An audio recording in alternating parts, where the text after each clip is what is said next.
Hello everyone, good day to you all. This is Jimo, your brother Jimo Bremo, and I'm so excited to be with you again, to share my story with you, to encourage you, and also to thank you, first of all, for encouraging me by watching my video, by liking, by sharing, and of course by subscribing. So today I want to share with you how I got admission for my undergraduate studies. For those who are Africans, precisely Nigeria, a lot of things I'm going to be saying are going to be something you're used to, but for those who are from the Western world, some of the things might not make sense, but I'll do my best to explain it because of the differences in the way things are done in both sides of the world. Okay, so first of all, I had to write the JAM. So I enrolled for the JAM. JAM is the exam like SAT that you write to gain entrance into the university for undergraduate studies.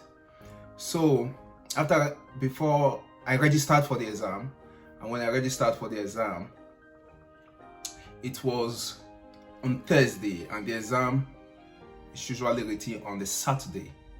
So on that Thursday, I had prayer meeting in the church. However, that was not the problem. The problem was that I had just 100 naira. Okay, and 100 naira cannot take me to the school on the one hand. On the other hand, I don't even know where the school is located in the city, in Benin City, where I wrote my JAM. So what will I do? I went to church that day, and between me and my God, I just put the whole money that I had in the offering, and in my heart I just told God, Lord, to you, unto you I entrust myself. So luckily I was quite young in the faith. I was very zealous, and nobody have tried to contaminate my mind with messages like you don't give to receive, or God, when you give, God does not answer your prayer, and those kind of theologies and analysis that we have now. But between me and my God, I was like, this is all I have. Take it. Do with me whatever you will. The same thing I'm talking about. So I just put my trust in God. And I was just like, okay, this is all I have. It's not enough, but take it, Lord, and help me, because I had nowhere to turn to. Then I came home rejoicing, singing, the joy of the Lord. That's what nobody can take away from you. No analysis can take away from you. So I came back knowing that I've had a communion with my God. And then I got home. The next day, my auntie came from the village, and he was like, oh, Junior, your grandmom have something for you. And I was like, oh, I'm going to get some snacks, because she usually, send me some kuli and what do you call it? Dokwa. They are snacks, African snacks made from peanuts and corn. I like them anyway. So to me, they are very nice. So that was what I was expecting, because that's what she always sent to me. But lo and behold, my auntie gave me 1,000 bucks for my grandmom. Before then, she had never sent me any money. She had never sent me money. After then, she never sent me any money. She always sends me, those kind of snacks and things like that. So, whoa, I was filled with joy. I was so happy. So the next day, since I didn't know the school, and they write the exam in the morning, I just, instead of using the bus or taxi, I just use the commercial motorcycle, because the commercial motorcycle will take you straight to your destination. Okay, but for the public transportation, the buses and the taxis, they will drop you on the bus stop, and then you have to find your way again. So since I don't know my way, and I was loaded, I had some money, I just took the bike and I went there. So I got there, I met some people on way.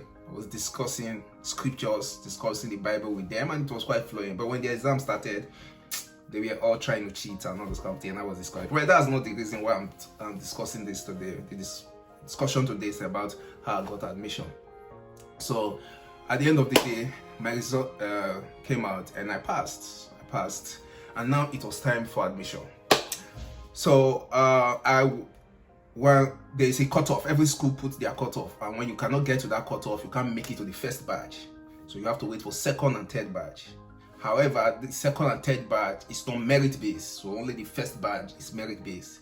Okay, and then people who have the power to, say, okay, this person passed the general national cutoff with his 200, but could not get up to 250. Okay, 250, which is the school cutoff, should be attended to. At that time, it is based on who you know, and most people use it to make money. So we had a family friend who was into stuff like that, who was willing to help, but he charged 85,000, and lo and behold, my dad was willing to pay. As a matter of fact, he sent the money into my account, and as the money entered into my account, I told him, Dad, I'm not going to do this. I can't do this. God is going to give me admission. And he was really feeling sorry for me, African dad. He was like, don't do this. Nobody is going to answer you. This system is not the way. I said, don't worry. I was just so bold. Don't worry, God will give me admission. So that's what I said. After saying that, I went and I prayed, and I could feel it in my heart. God said I should be going to my pastor's house to be washing his car.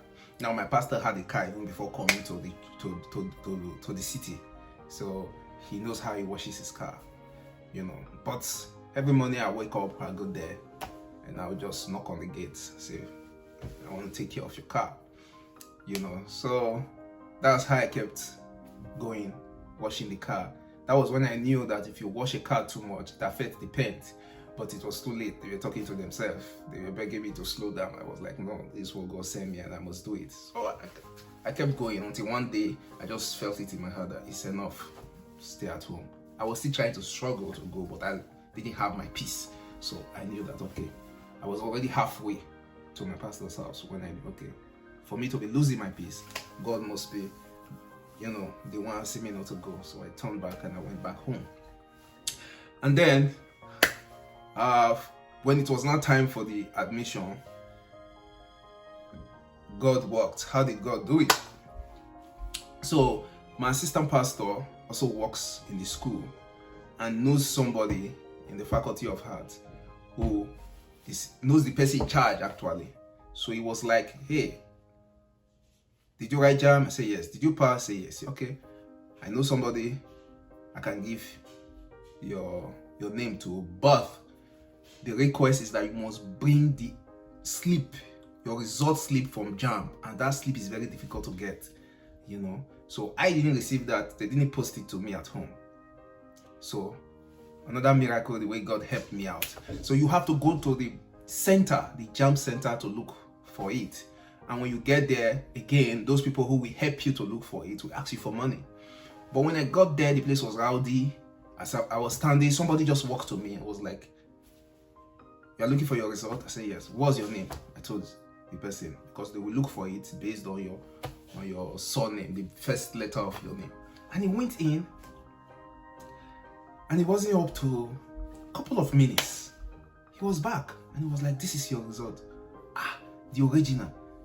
And it was so surprising. So I was like, "Oh, thank you." I was so excited that I appreciated him with $50. And I went back home and I gave it to him. And that was all.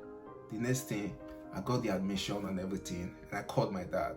And I told my dad, "Hey, I've gotten admission. The money, I didn't use money, nothing, and all that." And he was surprised.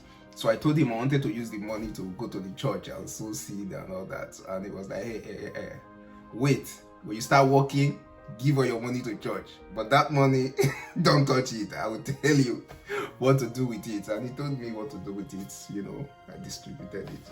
He used it to take care of the family, extended family, grandparents and all that, which was good. So ladies and gentlemen, that was my experience. That's my testimony of how I got admission and how God showed up for me.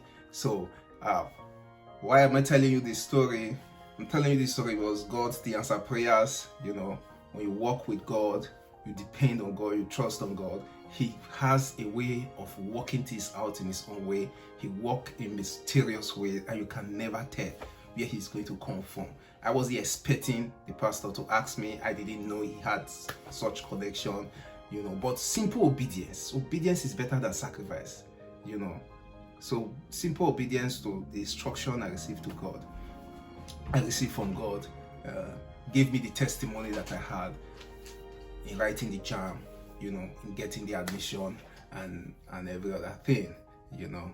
So that was my story, and I'm sharing it with you to encourage you to depend on God, you know, trust and obey, and you will never regret it. So that's all for me for now. Okay, bye bye, see you next time.